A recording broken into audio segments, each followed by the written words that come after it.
संत समागम एखादिये परी, संत समागम एखादिये परी, व्हावे त्याचे द्वारी श्वान याते, तेथे राम नाम होईल श्रवण, घडेल भोजन उचिष्टाते।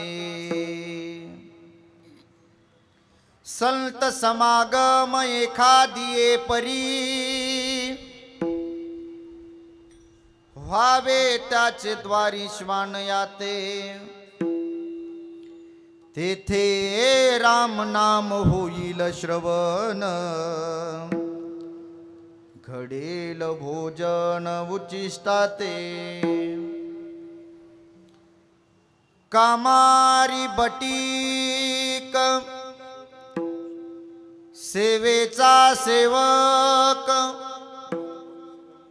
दीनपणे रंकतेची भले, तेथे राम नाम होईल श्रवण, घडेल भोजन उचिष्टाते।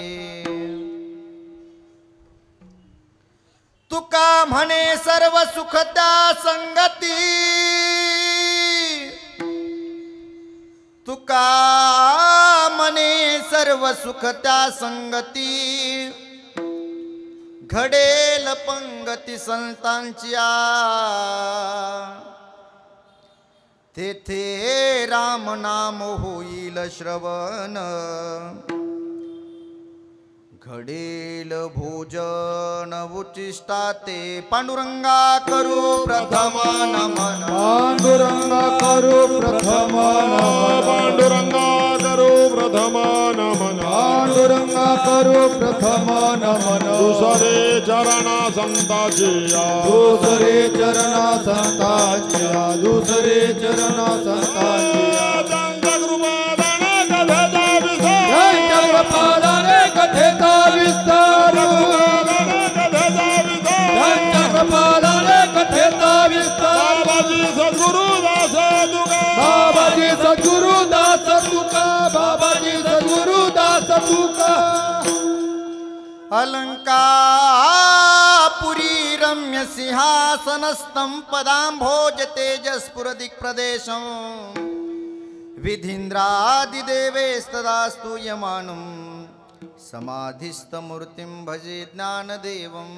ओम नमो ज्ञानेश्वर, ओम नमो ज्ञानेश्वर, ओम नमो ज्ञानेश्वर, ओम नमो ज्ञानेश्वर, ओम नमो ज्ञानेश्वर, ओम नमो ज्ञानेश्वर, ओम नमो ज्ञानेश्वर, ओम नमो ज्ञानेश्वर।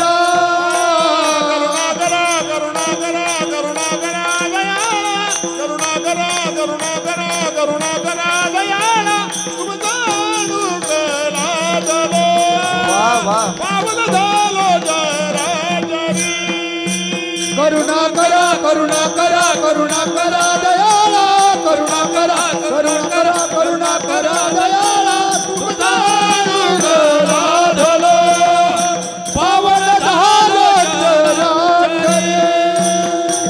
ओम नमो ज्ञानेश्वर, करुणा करा दयाळा, तुमचा अनुग्रह झालो, पावन झालो चराचरी। ओम नमो ज्ञानेश्वर, करुणा करा दयाळा, तुमचा अनुग्रह झालो, पावन झालो चराचरी। ओम नमो ज्ञानेश्वरा, करुणा करा दयाळा, तुमचा अनुग्रह लाधलो, पावन झालो चराचरी।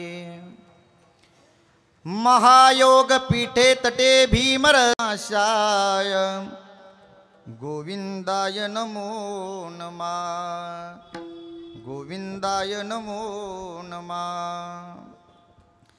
ध्येयं सदा परिभवग्नमभिष्टदोहं, तीर्थास्पदं शिवविरचनुतं शरण्यं, प्रत्यार्त्यहं प्रणतपाल भवाब्धिपूतं वंदे महापुरुष ते चरणारविंदम। सेवे लागी सेवक झालो झालो, सेवे लागी सेवक झालो, सेवे लागी सेवक झालो, सेवे लागी सेवक झालो,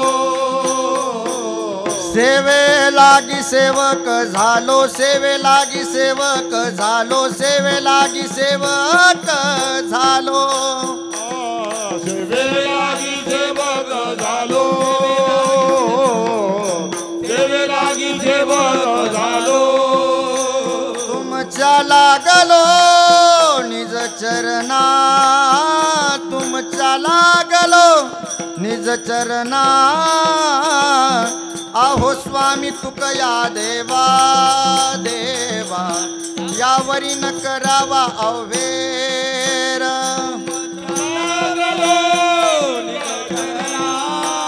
तुमच्या लागलो निज चरणा, आहो स्वामी तुकया देवा, यावर न करावा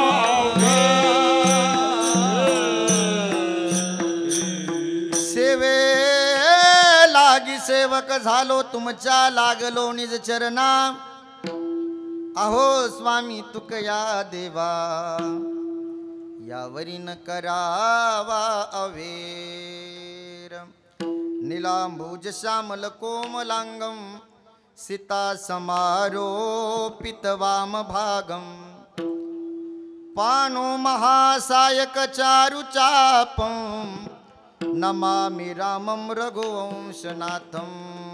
विठाला विठाला अखिल कोट ब्रह्मांड नायक, आकारण करुणा करुणा वरुणालय, रुक्मिणी संजीवन जगदाधार, पंढरीश पांडुरंग परमात्म्याच्या कृपाशीर्वादानं आपल्या या भटवाडी घाटकोपर आपल्या या रामप्रभूच्या दरबारामध्ये चालत असलेला आपला हा भक्ती महोत्सव अत्यंत सुंदर वातावरणामध्ये अद्भुत असा आपला हा सोहळा, नयनरम्य कार्यक्रम, आणि या सप्ताहातील आज आपली ही 8व्या दिवसाची कीर्तन सेवा सर्व ग्रामस्थ मंडळीच्या वतीनं अखंड हरिनाम ज्ञानमंदिर सेवा संघ या संघाच्या वतीनं ही सेवा माझ्याकडे सुपूर्त करण्यात आली। प्रभू रामचंद्राच्या दरबारामध्ये प्रभू रामचंद्र जशी बुद्धी देतील त्याप्रमाणे आपण चिंतन करण्याचा प्रयत्न करणार आहोत। विठ्ठल विठ्ठल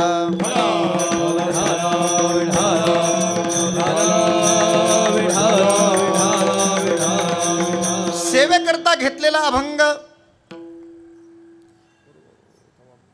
साधकाचे मायबाप चिंतकाचे चिंतामणी विश्ववंद्य महाराष्ट्र भूषण वारकरी संप्रदायाच्या कलशस्थानी विराजमान असणारे श्रीमंत श्री जगद्गुरु तुकोबरायांचा 4 चरणाचा संत समागमाचा महिमा प्रतिपादन करणारा या मानवी जीवनाला सुखाचा मार्ग सांगणारा अभंग आहे। विठ्ठल विठ्ठल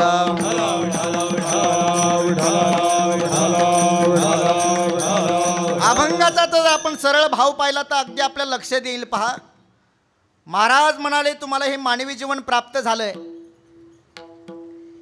इतकं सुंदर जर आपल्याला मानवी जीवन हे मिळालं असेल तर महाराज म्हटले या मानवी जीवनाची इतिकर्तव्यता कशामध्ये आहे हे आपल्या लक्षात आलं पाहिजे। इतकं सुंदर जर हे मानवी जीवन आपल्याला मिळालं असेल तर महाराज म्हटले आपण संत समागमामध्ये आलं पाहिजे। महाराज म्हटले कुठल्या का होईना प्रकाराने कुठल्या का होईना कारणाने आपण संत समागमामध्ये आलो पाहिजे। संत समागमे एखादे परी, परी या शब्दाचा अर्थ आहे प्रकारे, कुठल्या का होईना प्रकारे संत संघामध्ये संत समागमामध्ये आपण त्या ठिकाणी आलो पाहिजे। महाराज म्हणाले एखाद्या वेळेला आपल्याला जर कुत्रा होऊन संत समागम प्राप्त होत असेल तर महाराज म्हटले तरी सुद्धा भाग्य आहे संत द्वारीचा कुतरा. ते सुद्धा भाग्यच आहे. संत संग जर मिळत असेल तर त्या ठिकाणी कुत्र्याचा जन्म सुद्धा काय आहे उत्तम आहे. फावे त्याचे द्वारी श्वान याते. लोकांनी महाराजांना प्रश्न विचारला, महाराज आम्ही जर त्या ठिकाणी संत समागमामध्ये गेलो तर काय होणार त्या ठिकाणी गेल्याच्या नंतर. तर महाराज म्हणाले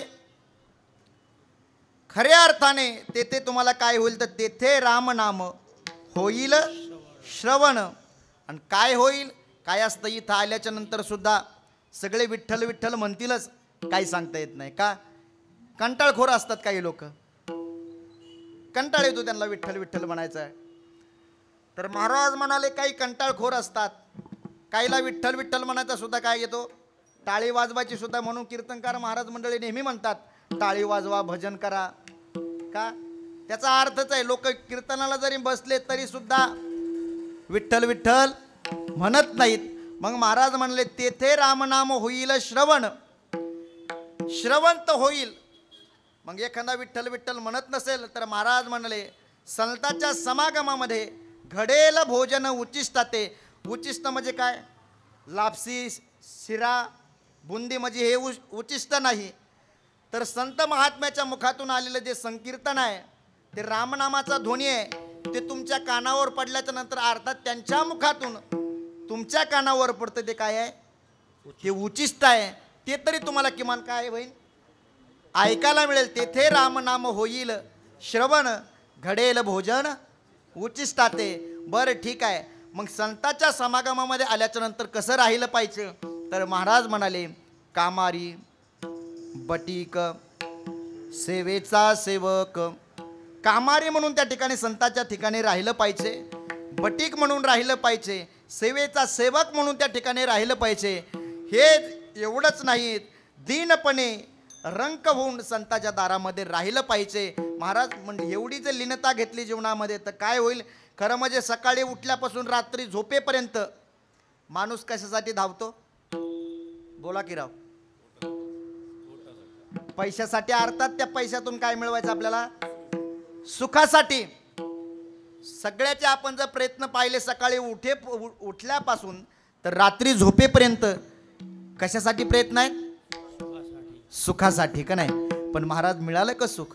महाराज तर म्हटले सर्व सुखाची आशा जन्म केला क्षण एक मुक्ती यज्ञ नाही केला. हिंडता दिशा क्षीण पावला माया वेष्टीला जीव माझा. सकाळी उठल्यापासून रात्री झोपेपर्यंत प्रत्येक माणूस कशासाठी धावपळ करतोय सुखासाठी. पण मिळालंय का सुख महाराज. प्रत्येकाला वाटतंय माझ्याकडे इतकं बॅक बॅलेन्स असल्याच्या नंतर सुख प्राप्त होईल. कारण की प्रत्येक माणूस दुःखी आहे महाराज. कोई तन दुखी, कोई मन दुखी, कोई धन पिन रहत उदास, थोड़े थोड़े सब दुखी सुखी राम के दास. कुणी तनाने दुखी आहे, कुणी मनाने दुखी आहे. कोई तन दुखी, कोई मन दुखी, कोई धन बिन रहत उदास. सांगू का महाराज गरीबाचं सुद्धा तेच दुःख आहे आणि श्रीमंताचं सुद्धा तेच दुःख आहे. कसं पहा काही गरीब माणसं ना पोटासाठी ह्या पोटासाठी 10-10 किलोमीटर त्या ठिकाणी पोटासाठी काम करण्यासाठी जात असतात. हे पोट भरण्यासाठी.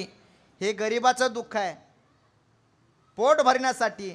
आणि श्रीमंताचं सुद्धा तेच दुःख आहे. गरीब माणसं 10-10 किलोमीटर पोट भरण्यासाठी धावतात तर श्रीमंत लोक सुद्धा पोट कमी करण्यासाठी 10-10 किलोमीटर धावतात. कारण गरीबाचं श्रीमंत तेच दुःख आहे. काय महाराज आमिर के जीवन में जितना महत्व सोने का चैन का होता है उतना ही महत्व गरीब के जीवन में सोने का चेन का होता है. ज्याला कळलं असेल त्याला धन्यवाद. विठाला विठाला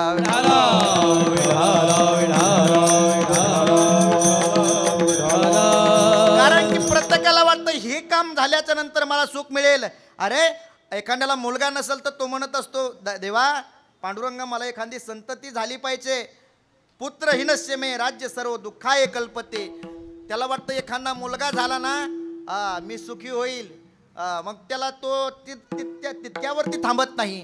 तो शाळेत गेला पाहिजे, पदवीधर झाला पाहिजे, असं सुखाच्या अपेक्षा वाढत चालतात. दादा कसं आहे माहिती आहे का? थोडक्यात एक दृष्टांत सांगतो तुम्हाला लक्षात येईल. एक कुंभार दादा गाढवाला घेऊन बाजारात चालले होते व असेच उन्हाळ्याचे दिवस होते आणि त्या ठिकाणी जात असताना उन्हाळ्याचे दिवस असल्यामुळे ते गाढव थकलं पहा आणि थकल्यामुळे ते गाढव खाली बसलं. कुंभार दादाने त्या गाढवाला उठवण्याचा खूप प्रयत्न केला पण ते गाढव काय उठत नव्हतं. कारण ते गाढव का उठत नव्हतं? कारण ते गाढवच होतं.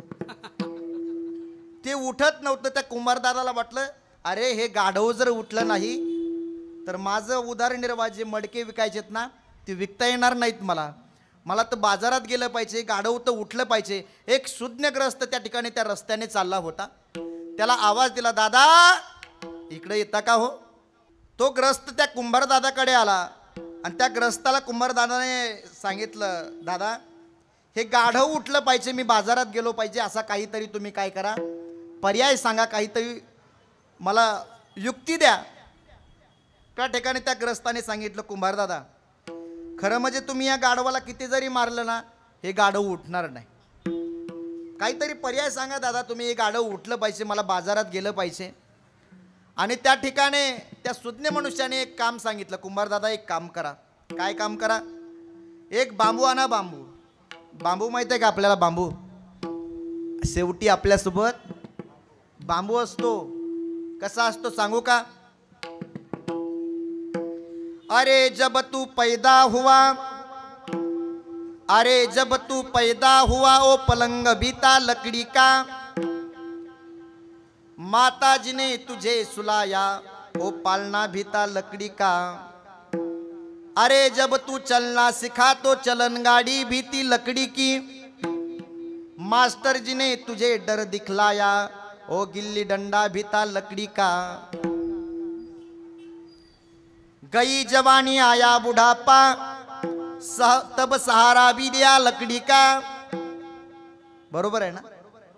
गई जवानी आया बुढ़ापा तब सहारा भी लिया लकड़ी का, चिता रचा कर तुझे जलाया ओ चिता का ढेर भी था लकड़ी का.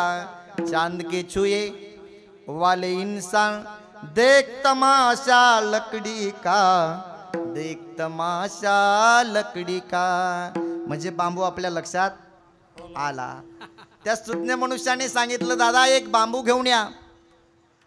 बांबू आणला, अर्धा त्या गाढवाच्या पोटाला बांधला आणि अर्धा समोर ठेवला आणि त्या समोरच्या टोकाला घासाची पेंडी बांधली. दादा इतकं मारून न उठणारं गाढव उठला आणि धक्क्यात चालायला लागलं.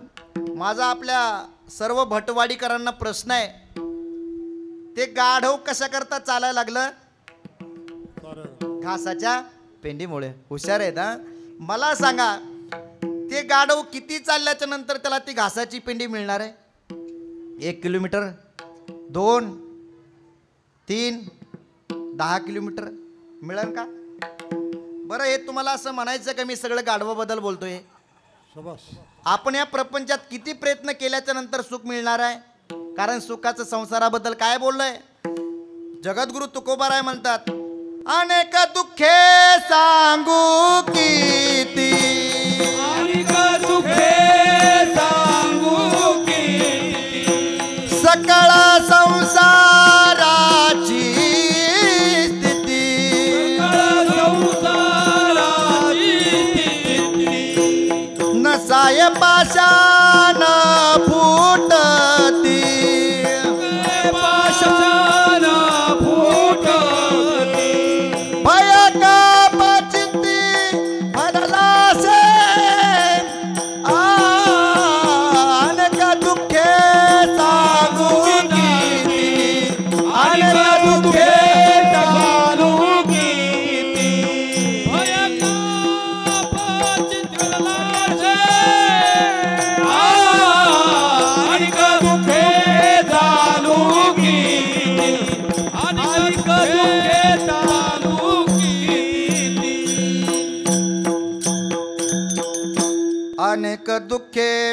सांगू किती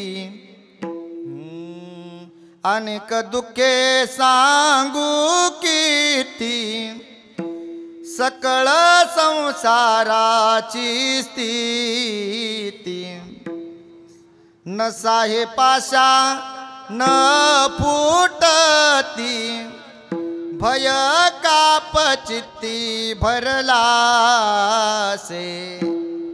अर्थात या प्रपंचामध्ये रात्रंदिवस किती जरी आपण खटाटोप केला सुखासाठी तर महाराज म्हटले सर्व सुखाची आशा जन्म गेला, सुख बाबा मिळत नाही, कारण ज्याच्या सोबती राहतो आपण तो संसारात मुळात दुःखाचा आहे। म्हणून महाराज म्हटले प्रत्येक मनुष्य सकाळी उठल्यापासून रात्री झोपेपर्यंत जो प्रयत्न करतो सुखासाठी करत असतो। मग साधकांनी प्रश्न केला होता, महाराज आम्ही जर संत समागमामध्ये आलो राहिलो तर आम्हाला काय मिळणार आहे, कारण फायद्याशिवाय कुठलाच मनुष्य काही करत नाही। महाराज म्हटले बाबा रात्रंदिवस तू ज्याच्यासाठी प्रयत्न करतोत ना, महाराज म्हटले बाबा सर्व सुख त्या संत समागमामध्ये तुला प्राप्त होईल। तुका म्हणे सर्व सुख त्या संगती आणि घडेल पंगती संताच्या अभंगाचा सरळ भाव विठ्ठल विठ्ठल। या अभंगातून जगद्गुरु तुकोबाराय सांगतात बाबा कुठल्या का होईना प्रकारे या संत समागमामध्ये तुम्ही या। खरंच सांगू का,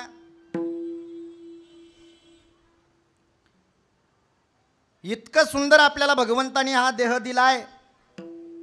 महाराज तर म्हटले बरवी हे वेळ सापडली संधी साह्य झाली बुद्धी संचिताची।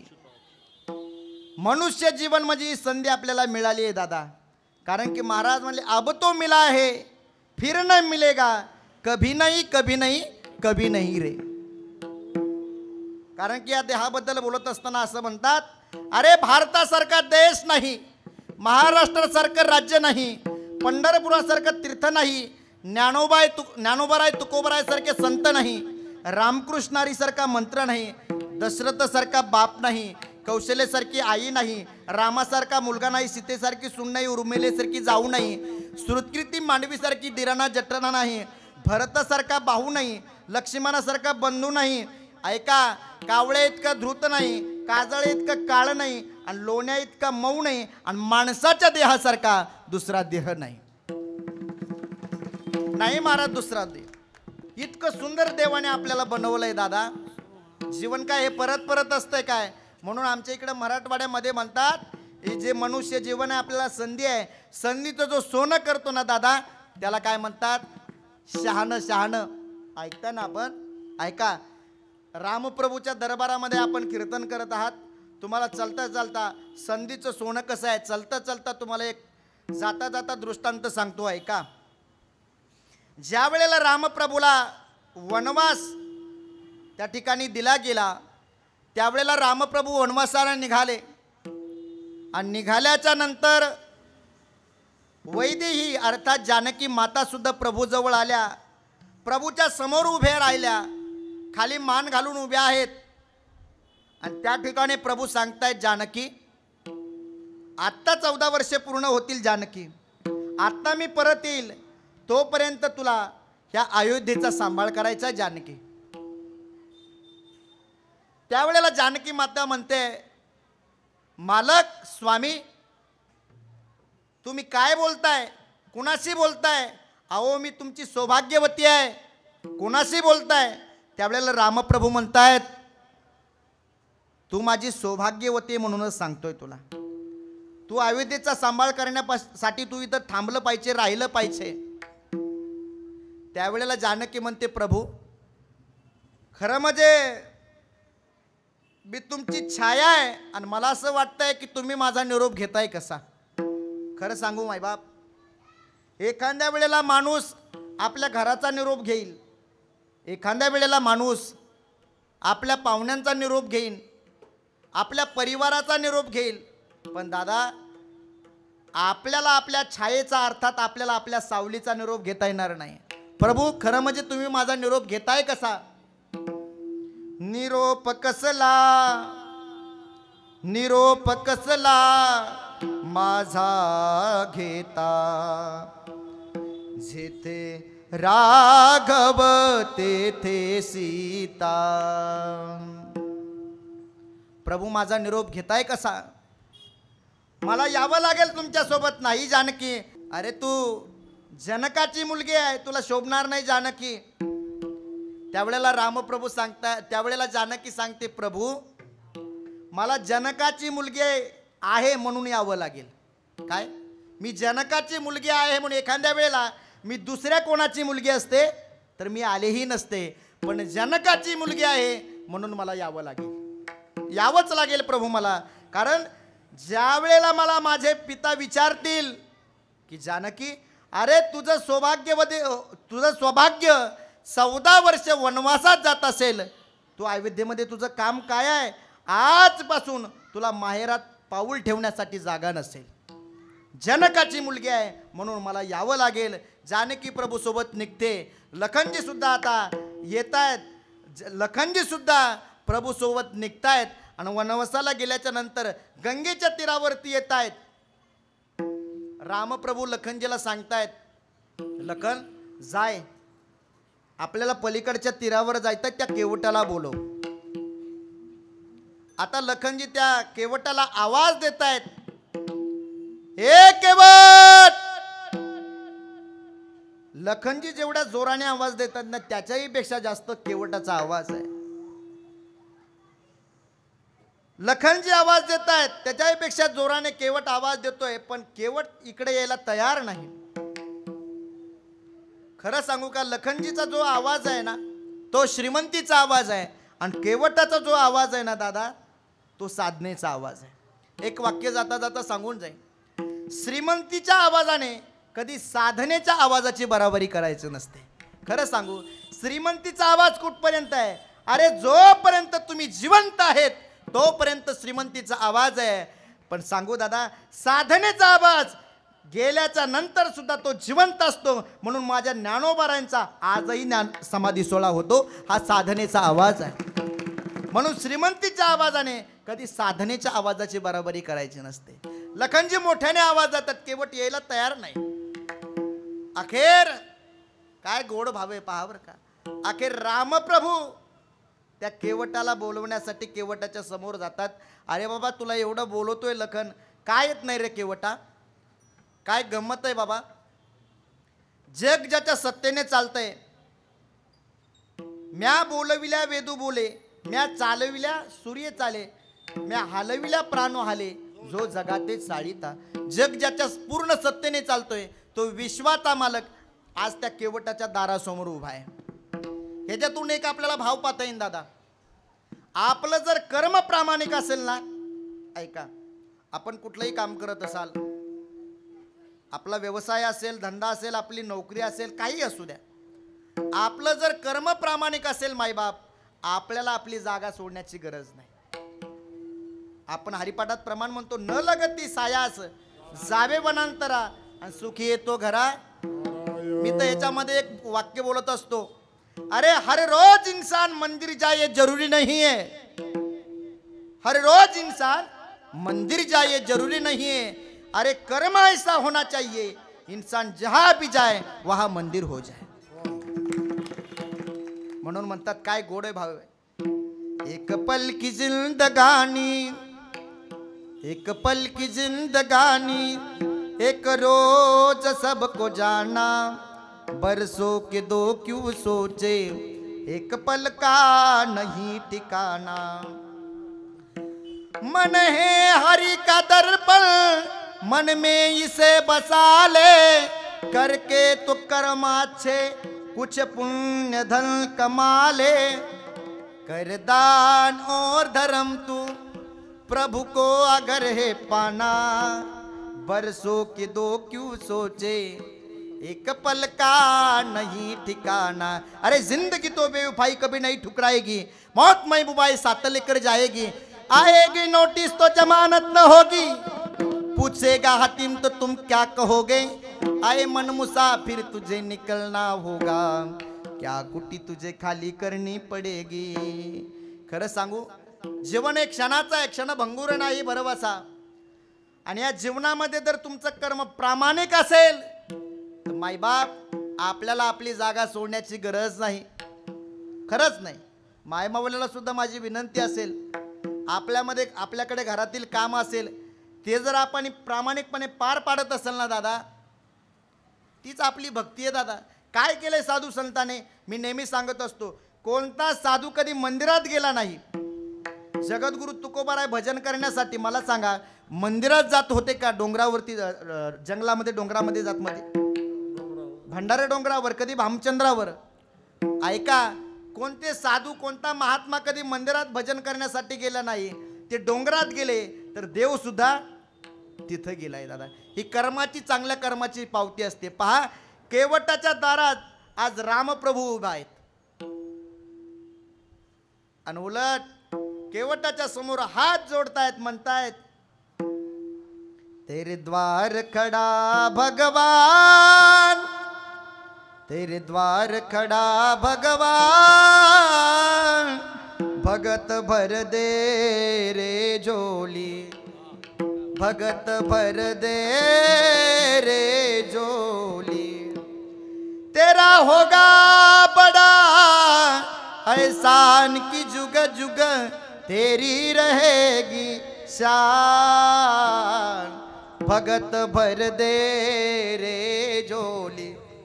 पखवाज वाजवणारे महाराज नाहीत, कीर्तनकार महाराज नाहीत. अरे गतीर भरता प्रभू साक्षी, निवास शरणम श्रुत, प्रभो प्रलय स्थानम निधानम बीजमव्ययम. जग ज्याच्या सत्तेने चालतोय ते केवटाच्या दारात रामप्रभू आज काय उभे आहेत आणि म्हणतात, मागीन नाव केवटा आणा. अरे केवटा, तुझे नाव आम्हाला पाहिजे रे. केवट म्हणतो, खरं म्हणजे माझे नाव तुम्हाला दिली असते, पण त्याचे काही त्या ठिकाणी तुमचं मला काही वर्म माहीत आहेत. त्यावेळेस लखनजी विचार करतायत, अरे मी माझ्या दादाच्या सोबत, भैयाच्या सोबत रोज आहे, मला मग त्या रामप्रभूचं अर्थात देवाचं वर्म कळालं नाही. हा गुडघ्यापर्यंत धोतर घालणारा, डोक्यावरती ते मुंडासं बांधणारा, हा साधा केवट प्रभूचं वर्म जाणतोय. काय आश्चर्य. त्यावेळेला लखन विचारतात, काय तू प्रभूचं वर्म जाणतोय? वर्म जाणतोय, खरं म्हणजे नाव दिली असती, पण माझी ही नाव व्यक्ती आहे. केवटाची आई सुद्धा म्हणते, खरं म्हणजे तुम्हाला माझी आमची नाव दिली असती. माझा मुलगा एकुलता एक आहे प्रभू. खरं म्हणजे तुमच्या पायाचा महिमा, तुमच्या पायाच्या रजकणाचा आम्ही महिमा ऐकून आहोत. तुम्ही ज्या वेळेला गौतम ऋषीच्या आश्रमामध्ये गेले आणि तुमच्या पायाचे रजकण एका शिळेला लागले, तर त्याच्यातून एक स्त्री प्रगट झाली. तिचं नाव काय आहे? अहिल्या प्रगट झाली. तुमच्या पायाच्या रजकणाचा महिमा आहे. खरं म्हणजे माझं पोरग एकुलतं एक आहे आणि तुमचे जर पायाच्या नावेला लागले आणि या नावेची जर एखादी बाई तयार झाली, खरं म्हणजे पहिली सांभाळता सांभाळता त्याच्या नाकी 9 आलेत आणि दुसऱ्या 2-2 कुडून समजायचे. सांगण्याचा मुद्दा एकच आहे. केवटाची आई म्हणते, केवट सांगतात की प्रभू माझे नाव एकटे आहे आणि तुमचे चरण महान आहेत, तुमच्या चरणाचा आम्ही चमत्कार जाणून आहोत प्रभू. त्यावेळेला काय केलं पाहिजे रे केवटा? हे प्रभू तुमचे चरण धुतले पाहिजे. प्रभूच्या लक्षात येतं दादा, भक्ताचा भाव देवाला लगेच कळतो. या केवटाला चरण धुण्याची इच्छा आहे आणि त्या ठिकाणी पात्र आणलं जातं. आता केवट प्रभूचे चरण धुतो.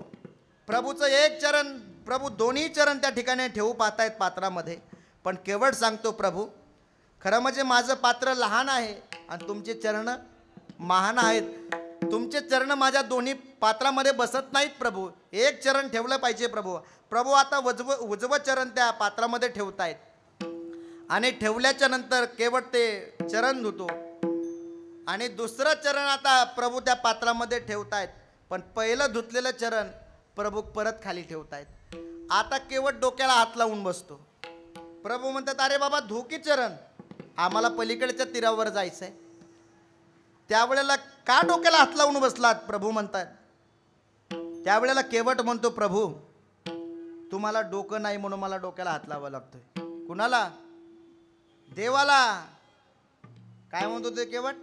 तुम्हाला डोकं नाही प्रभू. बापरे, देवाला डोकं नाही. हे भक्तच बोलू शकतात महाराज, कुणीही बोलू शकत नाही. का डोकं नाही मला? अहो प्रभू तुमचं मी चरण धुतलंय, तुम्ही परत खाली ठेवलंय, त्याला पाय माती लागली का नाही, त्याला चरणरज लागले की नाही, मग काय केलं पाहिजे रे? गरज तुमची आहे प्रभू, तुम्ही ठरवलं पाहिजे काय करायचं तर. ऐका, आता प्रभू एके पात्रामध्ये आपलं चरण ठेवतायत, धुतलेलं चरण आल्हादवरती धरतायत आणि ज्या वेळेला दुसरं चरण त्या पात्रामध्ये ठेवलं जातं, आता एका पायावर माणूस उभा राहिल्याच्या नंतर माणसाचा काय जात असतो?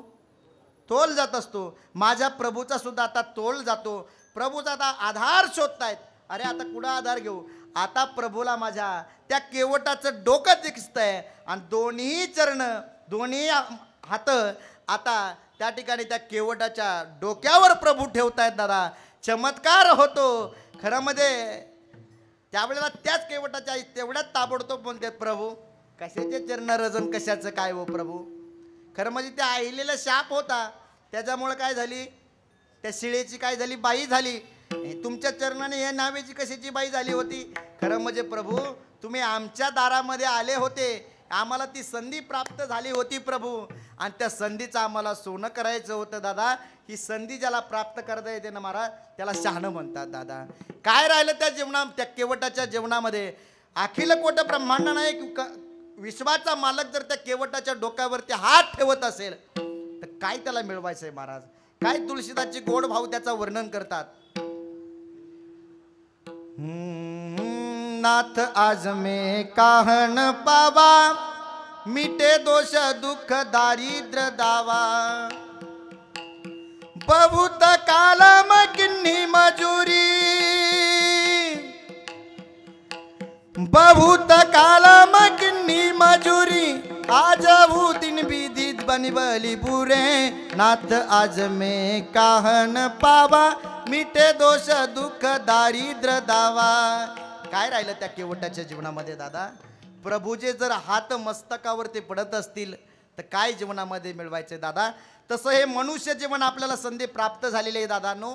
म्हणून जगद्गुरु तुकोबाराय म्हणतात, बाबांनो हे मनुष्य जीवन परत परत नाही, चांगलं जीवन जगा, संत समागमामध्ये या. कुठल्या का प्रकारे? अभंगाच्या पहिल्या चरणात. संत समागम एखादी पारी, संत समागम एखादी पारी, संत समागम एखादी पारी, संत समागम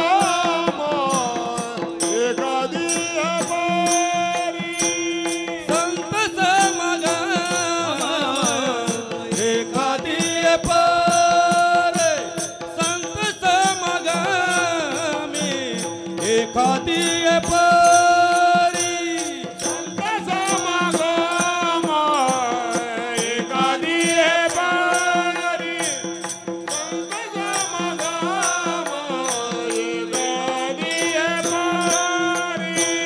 भावे त्याचे द्वारी स्वानयाती, भावे त्याचे द्वारी स्वानयाती, तेथे राम नाम होईल श्रवण, तेथे राम नाम होईल श्रवण. भावे तेथे राम राम होईल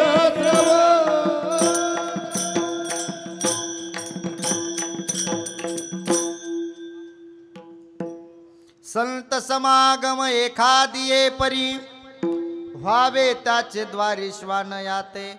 म्हणून महाराज म्हणले इतकं उत्तम जीवन आपल्याला मिळालंय दादा, हे जीवन आपल्याला कधीतरी कळालं पाहिजे दादा.